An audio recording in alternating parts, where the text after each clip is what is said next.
बिस्मिल्लाहिर्रहमानिर्रहीम। हमारा हज़रों के व्यूअर्स को कहेंगे वेलकम, अस्सलाम वालेकुम। आज हमारे साथ मौजूद हैं सदर पीटीआई डिस्ट्रिक्ट अटक काजी अहमद अकबर खान साहब।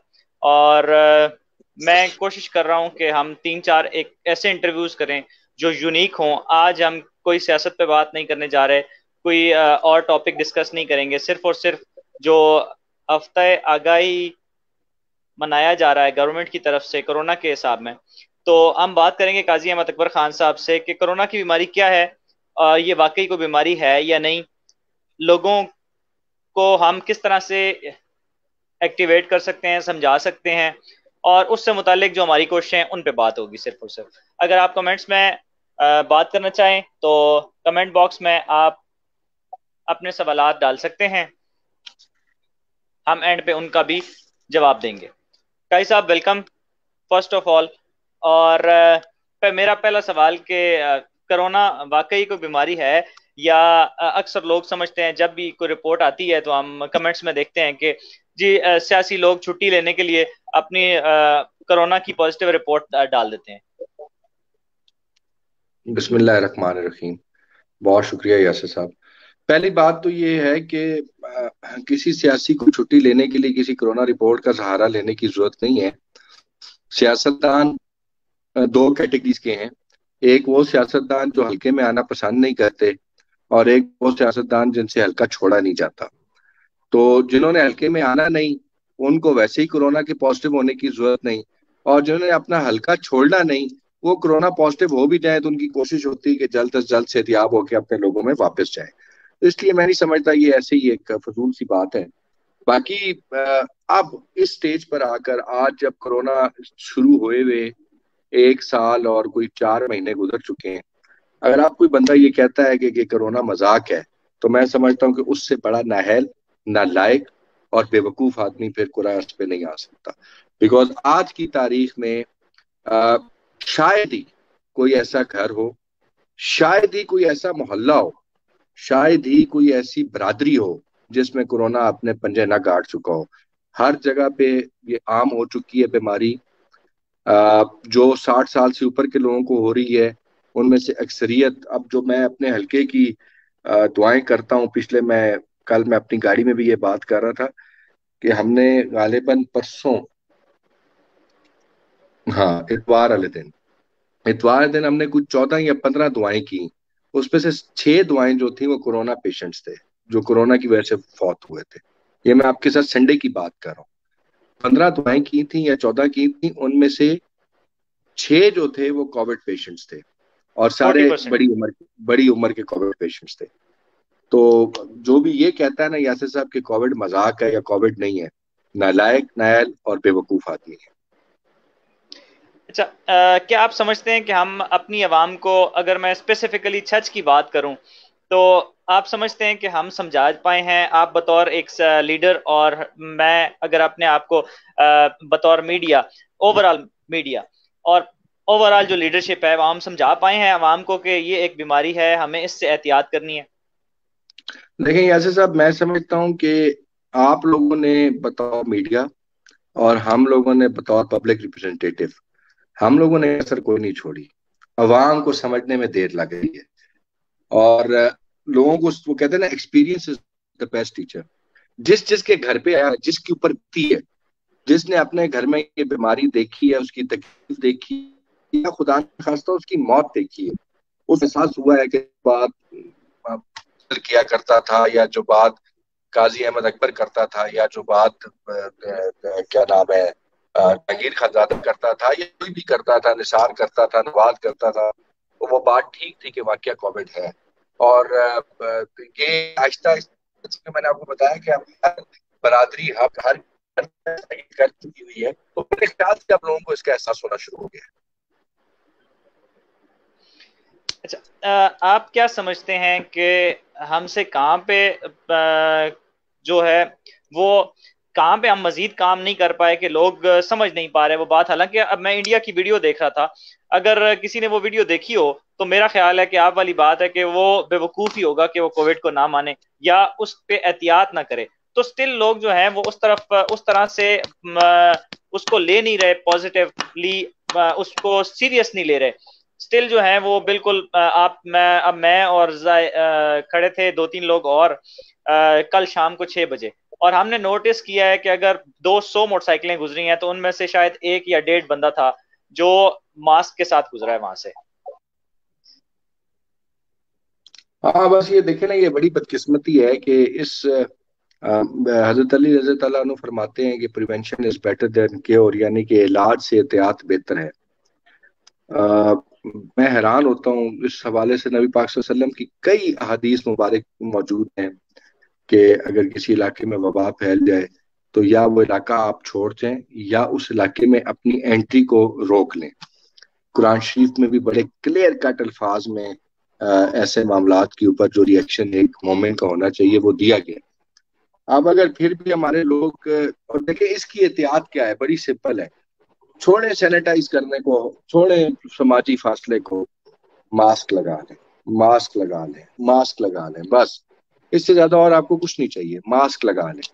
जब आप मास्क लगा लेंगे तो आप 75% ऑफ द बीमारी जो है उसको अपने आप से दूर कर देंगे, और 75% ऑफ द चांसेस आप गिरा देंगे कि आप किसी दूसरे को बीमारी लग जाए।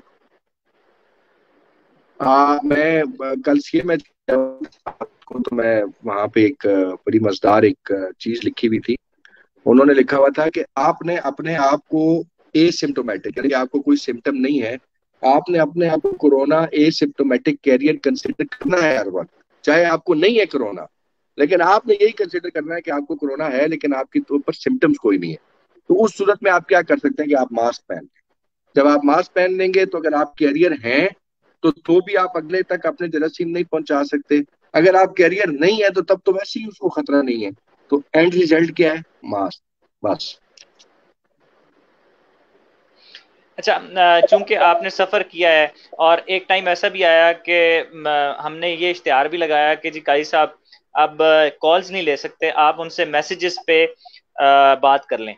तो अगर मैं आपको कहूँ कि आप थोड़ा सा वाजे कर दें, वो लोग जो नहीं जानते कोविड की सीरियसनेस को और जिन्होंने कोविड को अपनी आंखों से नहीं देखा, कि कोविड में क्या होता है और बंदा कहाँ तक जो है वो बिल्कुल डाउन हो जाता है।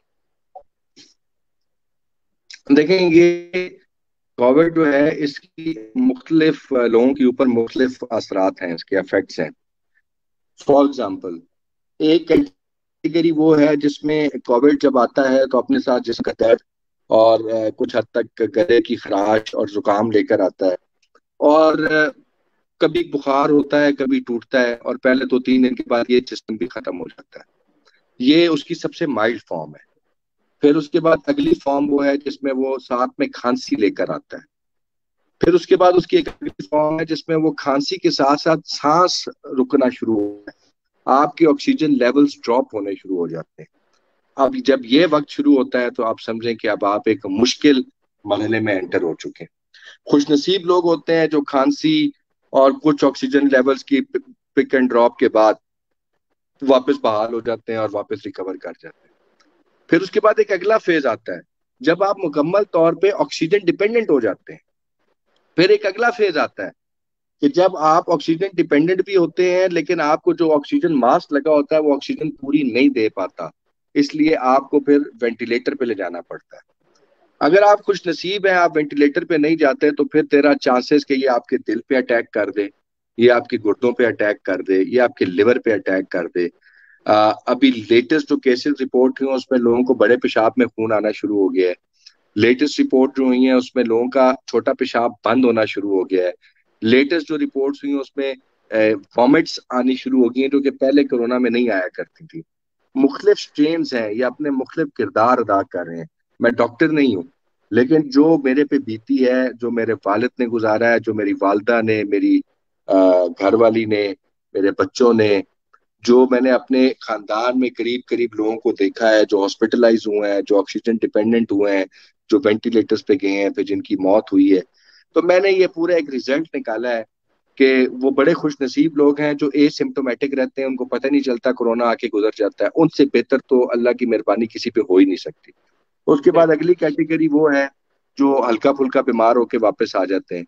और वर्स्ट केस ये है कि आप घर से तो चल के जाएं, एम्बुलेंस पे जाएं और फिर आपकी मैयत आए।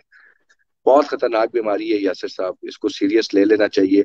अपने लिए ना लें, मतलब मैं भी अपने आप को बहुत बड़ा फन्ने खान समझता हूँ।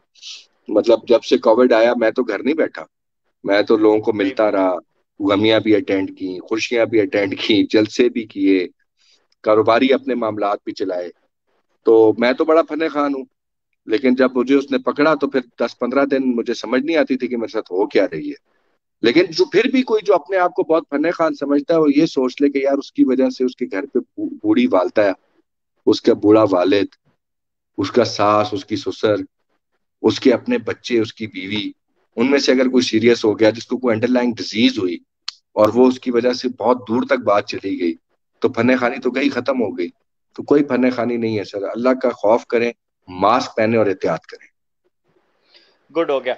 अच्छा, हमने देखा है कि दो चार दोस्त हैं, अगर मैं नाम लेना चाहूँ, आपके दोस्त भी दोस्त हैं, उजरा यारान, तारिक जावेद, सलीम साबिर साहब हैं। कोरोना नेगेटिव आने के बाद भी महीना महीना लोग घर में बैठे रहते हैं, निकलते नहीं है। तो क्या इतना वर्ष हो जाता है बंदा, इतनी कमजोरी हो जाती है, या क्या वजह है इसकी? जहां तक नहीं मैं ये समझ डिपेंड सका हूँ कि असरात लंबे ये होते डिप, हैं। नहीं ये डिपेंड करता है। देखिए मैं 7वें दिन मेरे पीए शहजाद शाह की शादी थी, ठीक। तो 7वें या 8वें दिन मैंने अपना टेस्ट करवाया और मैं नेगेटिव आ गया। और मैं सुबह 11 बजे मुझे रिपोर्ट मिली या 11:30 बजे, और मैं फिर उसके बाद नहा धो के और कोई 1:30-2 बजे मैं उसकी शादी पे बैठा हुआ था। ठीक। ठीक है, वीकनेस हो जाती है, मुझे भी वीकनेस आज तक, मेरी जो थाइज है ये इनमें मुझे आज भी शाम को, असर के बाद, मगरिब के बाद मुझे उनमें दर्द शुरू हो जाता है, जो पहले नहीं हुआ करता था। बावजूद इसके कि मैं, वैसे भी मेरी खुराक अच्छी है और मैंने इन दिनों में भी बड़ी अच्छी खुराक ली।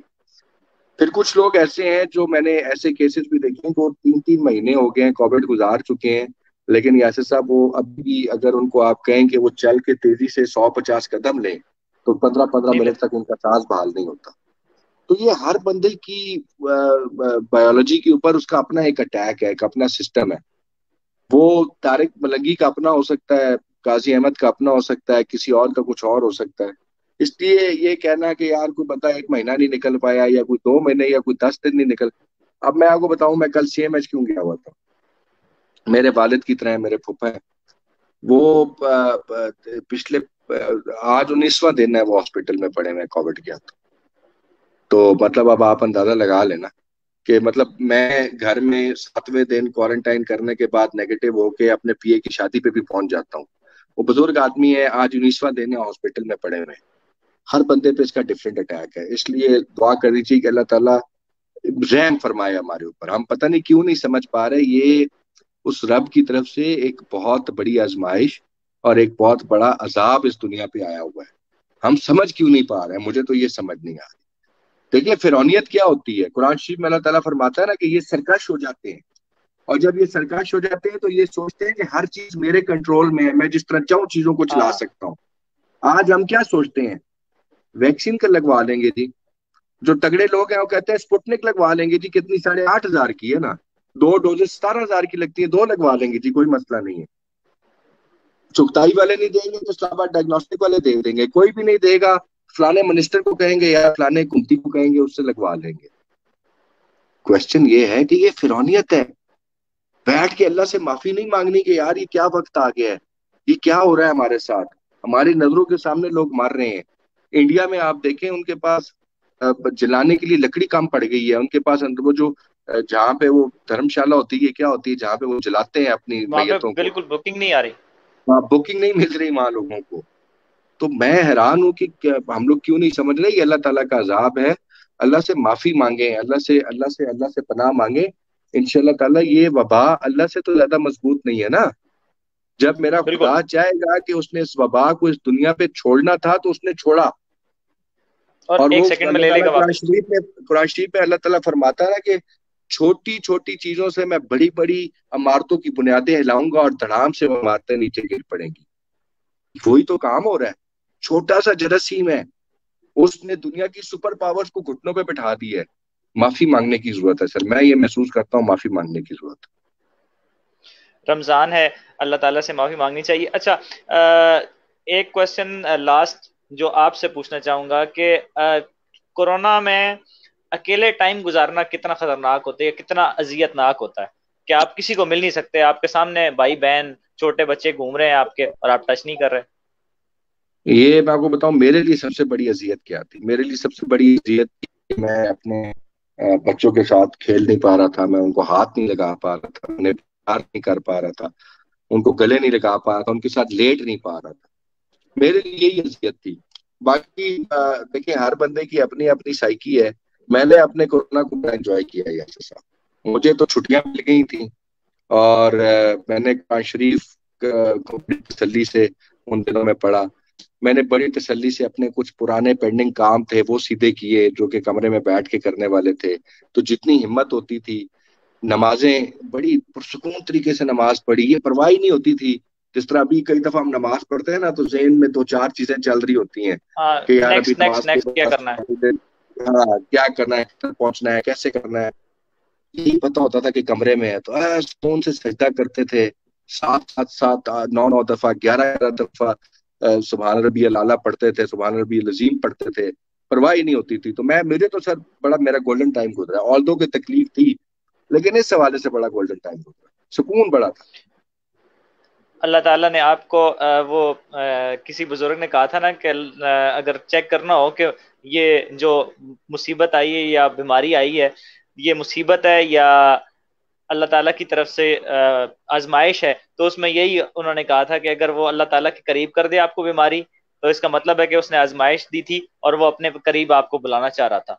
और अगर बेशक। वो अल्लाह ताला से दूर कर देती है, तो इट मीन्स कि वो अल्लाह ने मुसीबत दी थी, उसने आपसे जरा फासला ज्यादा करना था। Very true, very true, very true.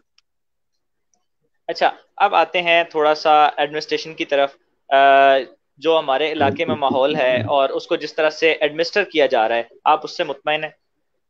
बिल्कुल ठीक है सर, बिल्कुल ठीक है, बिल्कुल ठीक है। मतलब जो बंदा देखे ना, मास्क नहीं पहनेगा, जो बंदा एसओपीज पे अमल नहीं करेगा, जो बंदा दूसरे की और अपनी सेहत का ख्याल नहीं करेगा, तो हुकूमत तो एक्शन में आएगी सर। मेरी अपने लोगों से एक दरखास्त है, जब गवर्नमेंट ने कह दिया है कि जुम्मा और हफ्ता दुकानें बंद होंगी, तो बंद होंगी। फिर हमारे दोस्त दुकानें खोलते हैं, डीसी या एसी जाके छापा मारता है, छापा मारता है, इनको उठा के ले जाता है। फिर ये हमें फोने करते हैं, फिर हम इन अफसरों की मिन्नत करते हैं। फिर हमारी क्या टारगेट होता है कि जी अब एफआईआर ना करें, फाइन कर दें। अगर वो फाइन कर रहे हो तो हम कहते हैं 3,000 ना करें जी, 1,000 कर दें। यार आप ही बाज आ जाए भाई। आपको क्या प्रॉब्लम है? आप एसओपी पे क्यों नहीं अमल कर सकते? आप इस मुल्क के जिम्मेदार शहरी नहीं है? फिर जो आपने सियासियों के पीछे दौड़ना है, काजी अहमद को 10-10 फोने करनी है, अपने मेहरबानों को कॉल करनी है कि जिसका काजी अहमद के साथ ताल्लुक है, मुझे फोन आएगी, वो मुझे बताएगा, मैं उस टाइम डीसी को तलाश करूंगा, डीसी को इन्फॉर्म करूंगा या एसी को इन्फॉर्म करूंगा, फिर वो उनको मैं रिक्वेस्ट करूंगा, फिर वो उस पर अमल करेंगे। यार क्या जरूरत है आपको? आप रिलैक्स कर जाए। 2 दिन गवर्नमेंट ने अगर एसओपीज दे दी है तो अमल कर लें, आपकी बेहतरी के लिए दी है। क्या गवर्नमेंट ये चाहती है कि बंदा भूखा सोए? या गवर्नमेंट अपने ऊपर ये प्रेशर या ये टेंशन लेना चाहती है? गवर्नमेंट आपकी बेहतरी के लिए कर रही है। अगर आप अमल नहीं करेंगे, उस दिन डीसी साहब आए हजरों में, बगैर मास्क के कुछ लोगों को पकड़ा, उन्होंने कहा जी अब एफआईआर दे दो इनके ऊपर। मेरे एक बड़े करीबी मेहरबान की फोन आ गई, उसने कहा जी ये तो बड़ा सियासी इशू बन गया है। ਉਹ ਜ਼ਾਇਦ ਮੀਰ ਤੇ ਅੰਸਾਰ ਸਾਹਿਬ ਗਲੀਆਂ ਚ ਸੜਕਾਂ ਤੇ ਖਲੋ ਕੇ ਤੇ ਬੜੀਆਂ ਗੱਲਾਂ ਪੈ ਕਰਨੇ ਤੇ ਅਸੀਂ अगर बंदे ना छुड़ा सका तो साड़ी तो आज सियासत ही खत्म हो वैसी। मैंने कहा यार खुदा का खौफ करो, अगर इस बात पे सियासत खत्म होती है तो हो लेने दो, मुझे इस चीज की टेंशन नहीं है, ये लोगों की बेहतरी के लिए। लेकिन फिर भी मैंने डी साहब को कॉल की, मैंने कहा सर जरूर फाइन करें, सब कुछ करें, एफआईआर ना करिएगा। दूसरा ये कि फाइन थोड़ा थोड़ा करें, 200 500 600 रुपया, ताकि थोड़ी सी इनको सजा मिल जाए और इनको घर जाने दे। ऐसे ही हुआ। मुझे समझ नहीं आती कि इन लोगों को क्या जरूरत थी सड़कों पे खड़े होकर ये बातें करने की। मतलब आप क्या क्या मैसेज अपने लोगों को देना चाह रहे हैं? यार आप जिम्मेदार शहरी हैं। आप तो ये मैसेज दें कि डीसी अटक ने जो काम किया बेहतरीन काम किया है। वाकईतन अभी आपने नहीं कहा कि यार 400 बंदा गुजरा, उसमें से 2 बंदे ने मास्क नहीं पहना हुआ था। बिल्कुल। तो अगर और डीसी मैं अटैक मेरे अमल साथ करवा, जायद मीर साहब भी खड़े थे। मैं अब नाम ले लेता हूँ। तो हम फिर दोनों मुझे खड़े थे। बताएं ना सर कि फिर वही लोग खड़े होके अगर उन चीजों पे सियासत चमकाएंगे अपनी। अब वो जो टीएचक्यू में वैक्सीनेशन का इशू है, यार खुदा की कसम, मैं अब क्या कहूँ यासिर साहब, बादशाह लोग हैं ये। मतलब अब वो पहले इन्होंने उसको मीडिया पे दिया कि जनाब पूरे अटक में जो है वैक्सीनेशन हो रही हैं, पिंडीगेट में भी अटक में भी, तो हजरों में नहीं हो रही। हमारे जो लोग हुकूमत में बैठे बड़े नायल हैं, हम हरकत में आ गए इन्हीं के कहने पे। मतलब मैं तस्लीम कर रहा हूँ ऑन रिकॉर्ड कि इन्हीं के कहने पे हम हरकत में आ गए। हमने वो सेंटर मंजूर करवा दिया और विद इन 2 डेज करवा दिया। ठीक है जी। अब आज हमारे एक बड़े प्यारे मुखालिफ हैं, उन्होंने आज खबर लगाई, शुक्रिया डीसी अटक, आपने हमारी खबर के ऊपर एक्शन लिया। यार डीसी अटक ने तुम्हारी खबर पे 1 महीने बाद एक्शन लिए, 2 दिन बाद जिसने एक्शन करवाया वो तुम्हें नजर नहीं आ रहा, 1 महीने बाद तुम उसका शुक्रिया अदा कर रहे हो। कौन सी सियासत है यार ये?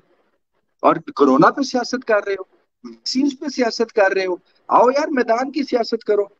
2018 में इलेक्शन हुआ, मैं हार गया, जहांगीर जीत गया। मैंने जितने वोट दिए वो भी हल्का छच को पता है, जहांगीर ने जितने लिए, जो रह गए उन्होंने कितने लिए, सबको पता है। अब बातें करनी है तो आप वैक्सीनों पे और ये कोरोना पे आके आप यार सियासत करेंगे। आ जाए, अभी मैदान फिर लगेगा, बल्दियात का लगेगा, उसके बाद दोबारा सूबाई का लगेगा। आ जाए सियासत करेंगे, पता चल जाएगा किसमें कितना दम है। ये कौन सी बात है? अच्छा, एक क्वेश्चन जो हम सब के जहनों में है कि गवर्नमेंट ने ऑर्डर किया आर्मी को बुलाने का। जरा अगर मैं आपसे पूछूं कि आर्मी आके क्या करेगी, तो जो मेरे जहन में है वो मैं फिर उसके बाद बताता हूँ। सर आर्मी ने क्या करना है? आर्मी देखें डिफरेंस क्या है। पुलिस वाला हमें कहता है कि सर गाड़ी रोकें, तो हमारा पहला रिएक्शन क्या होता है? हमें गुस्सा चढ़ता है कि यार इसकी औकात है, ये हमारी गाड़ी रोक रहा है। या ये कौन होता है हमें रोकने वाला? यही फौजी नाके पे खड़े होकर जब इशारा देता है, तो सबसे पहले माइंड में क्या बात आती है, अब इसको क्या तारुफ कराना है या इसके साथ कैसे बात करनी है। ये हमारी साइकी है, फौजी में और पुलिस वाले में। अब क्वेश्चन ये है कि पुलिस की अगर ये नहीं मानेंगे, सिविल इंतजामिया की अगर ये नहीं मानेंगे, तो फिर फौज आएगी। तो फौज का फिर एक अपना स्टाइल है सर। फौज पहली दफा मुंह से कहती है, और फिर दूसरी दफा वो डंडे से कहती है, और तीसरी दफा वो जूते से कहती है। ये फौज का असूल है। तो अगर आप बेहतर है कि हम लोग समझ जाएं इस बात को, और मुंह की जुबान ही समझें यार, और बाइज्जत तरीके से एसओपीज पे अमल कर दें। तो फौज को बुलाने के अभी सिर्फ बड़े 12 शहरों में आई है, और जरूरत भी थी वहां पे। तो मुझे उम्मीद है कि इंशाल्लाह छोटे शहरों में नहीं आएगी, लेकिन जो मैं हालात देख रहा हूँ, मुझे तो लगता है कि पूरे पाकिस्तान में फौज बुलानी पड़ जाएगी। अच्छा, मैं अगर आपके सामने ये बात करूं तो ज़्यादा मुनासिब होगा कि हमें कितना खूबसूरत वो मंजर लगेगा जब आप या मैं एक कुर्सी पे बैठे होंगे और 3 गाड़ियां आएंगी आर्मी की, 26 फौजी उतरेंगे गने लेके, और एक कप्तान लेवल का आदमी हमें कहेगा जी आपने मास्क नहीं पहना हुआ, तो हमें कितनी खुशी से वो मास्क पहनना पड़ेगा। तो ये हमने नहीं, अपनी फौज को जो है वो ऐसा नहीं अजीब सा होगा। ऐसा नहीं होगा सर, ऐसा नहीं होगा। मैं इसको रीफ्रेज करता हूँ थोड़ा सा। करें जी। 2-3 बंदे बैठे होंगे होटल पे, बड़े बाइज्जत तरीके से चाय पी रहे होंगे। एक दो फौज की गाड़ियां रेंजर्स की आके खड़ी होंगी, उनमें एक कप्तान या लेफ्टिनेंट होगा। वो नीचे उतरेगा और वो आपको कहेगा मुर्गा बन जाओ। और वो आपको मुर्गा बनाएगा, उसके बाद वो आपसे 50 उठक बैठक करवाएगा, साथ आपकी वीडियो बना के सोशल मीडिया पे चढ़ाएगा। जब वो सोशल मीडिया पे चढ़ देगी, फिर आप रोज मास्क पहनेंगे। ये होगा इस तरीके से, जिस तरीके से आप कह रहे हैं, उस तरीके से कोई मास्क नहीं इतने प्यार से नहीं पहनता। कहेंगे। ऐसा ही है। सर, एंड पे मैसेज देना चाहें अगर आप कोई, तो फिर हम क्लोजिंग करते हैं। बस थैंक यू वेरी मच भाई। दुआ करें अल्लाह ताला हम सब पे अपनी रहमत फरमाए। और मैं अपने जो हमारे मुखालफीन हैं, हमारे भाई हैं, उनसे ये दरख्वास्त करूंगा कि यार कोविड पे सियासत ना करें, एसओपीज पे सियासत ना करें। आए मिल के लोगों की जिंदगियां बचाते हैं। जो as as a government representative, एक एक हारा हुआ मस्कीन सा आदमी आपसे ये दरख्वास्त कर रहा है कि मैं अपनी हैसियत में लोगों की खिदमत करता हूँ, आप अपनी हैसियत में लोगों की खिदमत करें।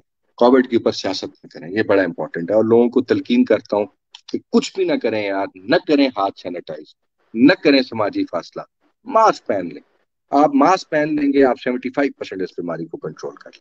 बहुत शुक्रिया यार सब आपका, बहुत। अच्छा, एंड पे अगर आप ऑनलाइन हैं तो जी जी मैं हूँ। काफी सारे लोगों ने पूछा है वो हाउसिंग सोसाइटी का, कि वो प्रोसेस चल रहा है या वो कहीं रुका हुआ है। उस पर फिर किससे काफी सारे बात करेंगे? क्वेश्चंस है। Housing society. आज कोविड तक रुकते, उस पर फिर किस दिन पूरा ठीक है, पूरा ठीक, प्रोग्राम कर लेंगे, पूरा प्रोग्राम कर लेंगे। ठीक हो गया, ठीक हो गया। फिर वो thank you very much Covid for your time ji. देख, कोविड की जो इम्पोर्टेंस है, मैं उसको किसी भी तरीके से मिनिमाइज नहीं करना चाह रहा। वेरी राइट, तो मैं भी यही चाह रहा ठीक। था कि ये जो है वो ना हो। और बाकी दोनों के लिए भी मैं कह दूं कि वो दोनों इस बात पे मुत्तफिक थे कि एसओपीज पे अमल होना चाहिए, क्योंकि मैं उस वीडियो में था। सब कुछ मुत्तफिक थे, सिर्फ एक हॉस्पिटल वाला इशू था, वो आपने क्लेरिफाई कर दिया कि वो जी मंजूर हो गया है, वैक्सीन लग रही है, और हम इसको सर पॉजिटिव मंजूर लेते हैं नहीं हो कि गया, जी। ओ अजूरमान अजूरमान, सुनने सुनने नहीं, सुनने वो आपने बता दिया सुनने महीने से मंजूर होया हुआ है। सर, सुन तो अच्छा। लें सर। दो जी सौ जी जी जी पैंसठ जी। 268 बंदों को फर्स्ट डोज और सेकंड डोज लग चुकी हुई है। मतलब 2 डोज लग चुकी हैं जो 15 दिन बाद लगती है। सर ऐसे ना करें सर, ठीक हो उनको गया, कहें ऐसे ना करें। ठीक हो। कोई किसी खरी बात पे सियासत करें, कोई मजा आए यार, क्या छोटी छोटी बातें यार, छोड़े गुड हो गया जी, ना। आपका मैसेज भी चला गया। और कोविड पे हमारा जो म्यूचुअल मैसेज है कि आप अगर कुछ भी नहीं करना चाहते, कुछ भी ना करें, जस्ट मास्क पहने।